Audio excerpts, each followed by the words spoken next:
अस्सलाम वालेकुम, कैसे हैं आप सब। आज तो भावलपुर का मौसम भी बहुत अच्छा है, बादल आए हुए हैं। अल्लाह करे थोड़ी सी बारिश भी हो जाए और हब्स भी कम हो जाए। आज मैं आपको बड़ा अच्छा एक टॉपिक वेरी इंटरेस्टिंग एबॉर्शंस के मुताबिक थोड़ा सा एबॉर्शन के मुताबिक थोड़ी सी नॉलेज दूंगी मैं कि एबॉर्शन होता क्या है और कैसे होता है और उसकी कितनी किस्में हैं।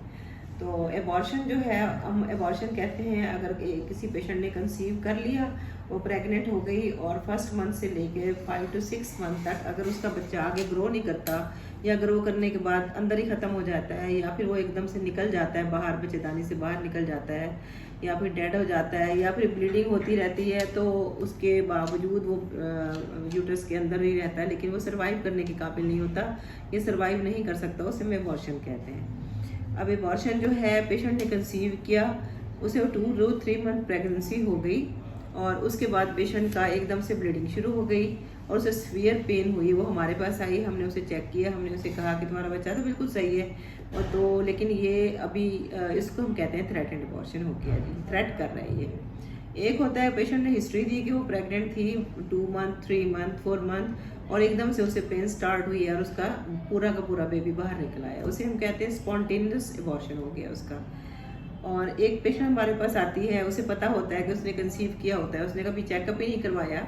तो जब वो हमारे पास आती है और हमें कहती है कि उसके पेट की ग्रोथ ही नहीं हो रही है, एब्डोमेन बढ़ ही नहीं रहा है जैसे 4-5 महीने का होना चाहिए, जब हम उसे अल्ट्रासाउंड करते हैं तो हम उसे बताते हैं कि भाई तुम्हारा बच्चा जो है वो पेट में 2 महीने का ख़त्म हो गया, 3 महीने का ख़त्म हो गया या ग्रोथ नहीं हुई, आगे बच्चा जो है 1.5 महीने से आगे ग्रो नहीं कर सका, उसे हम कहते हैं मिस्ड एबॉर्शन।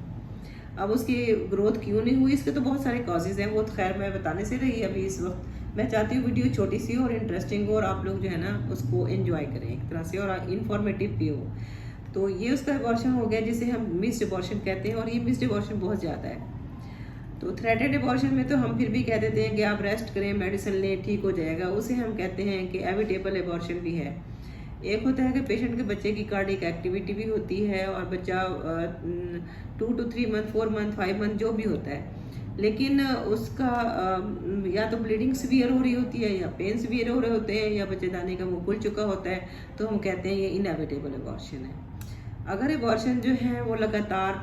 3 मंथ्स के अंदर अंदर लगातार होते रहे तो हम उसे कहते हैं हैबिचुअल एबॉर्शन। तो इस ये है एबॉर्शन की किस्में और इसके कॉजेज़ तो बहुत ज़्यादा हैं।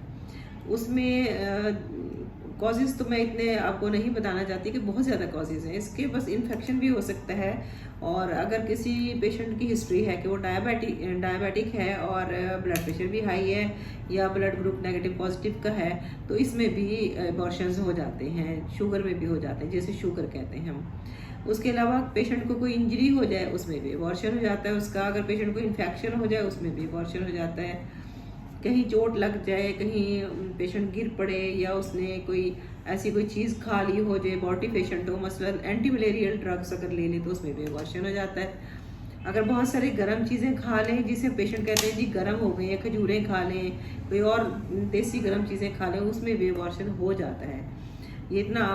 आम नहीं है, ना डॉक्टर से मानते हैं, लेकिन हो सकता है ये भी। और बहरहाल इसमें ये है कि अगर पेशेंट की ट्रीटमेंट सही ना की जाए, पेशेंट एनीमी को, तो ड्यू टू एनीमिया भी एबॉर्शन हो जाता है। उसके अलावा हम एक और पॉइंट मैं आपको बताना चाहती हूँ कि पेशेंट जब प्रेग्नेंट होता है, वो कंसीव करता है, तो उसे चाहिए वो डॉक्टर के पास आए, अपना रेगुलर चेकअप करवाए। वो अगर रेगुलर चेकअप नहीं करवाता, हम उसे ख़ास तौर पे 20 to 20 वीक्स तक हम कहते हैं एक ख़ास एनोमली स्कैन करवा लें। वो एनोमली स्कैन क्या होता है कि जब बच्चा बन रहा होता है तो कुदरती तौर पर उसकी नशोनुमा सही नहीं हो पाती, बाज़ दफ़ा ब्रेन में पानी होता है तो हम कहते हैं हाइड्रोकेफेली होगी, बाज़ दफ़ा जो है उसको कोई सिस्ट लाइक चीज़ बन जाती है, हम उसे कहते हैं उसको एक सिस्ट बन गई है, मेनिंगोसील हो गई है, बाज़ दफ़ा उसका ब्रेन ही नहीं बन पाता तो हम उसे एननकेफेली कह देते हैं कि ब्रेन उसका बना ही नहीं है। बाज़ दफ़ा पेशेंट उसकी हेड की स्काली नहीं बन पाई होती। तो एक मैंने केस किया था, एक दफ़ा के ट्विंस थे और एक बच्चा सरवाइव कर गया था और एक बच्चा जो था वो 5th मंथ पे जाके मिस हो गया था और वो सूखता गया, फिर एक सिजेरियन करके एक लाइव बच्चा निकाला तो उसके साथ छोटा सा सूखा हुआ बच्चा था और वो बहुत रेयर होता है, पेपरेशियस बेबी कहते हैं उसको ना, वो भी मैंने निकाला था एक दफ़ा। तो अनोमली स्कैन हम इसीलिए करवाते हैं कि कि बच्चों को देख लें कहाँ कहाँ एबनॉर्मेलिटीज़ हैं और हमें वक्ती तौर पे पता चल जाए, 20 वीक्स पे पता चल जाए हमें, तो उसको अबॉर्शन करना बहुत आसान होता है बनिस्बत इसके कि पूरा बच्चा पैदा हो और फिर उसको देख के माँ भी परेशान हो, लोग भी परेशान हो। माँ तो उसको 9 महीने पेट में भी रखे और फिर जब वो पैदा हो तो वो एबनॉर्मल हो, उसकी बोन्स छोटी हो, उसकी बोन्स में कोई प्रॉब्लम हो, उसके किडनीज का कोई प्रॉब्लम हो, उसके पेट में पानी हो, या उसका कोई सर इतना बड़ा हो उसका, या फिर उसका ब्रेन ही ना हो। तो इस तरह की जितनी एबनॉर्मेलिटीज़ होती हैं वे हमें एनोमली स्कैन में नज़र आती हैं। तो मेरी पेशेंट से यही गुजारिश है कि उनको यही एडवाइस है कि वो रेगुलर चेकअप करवाएं और अपना एनोमली स्कैन ज़रूर करवा लें। अल्लाह हाफ़िज़।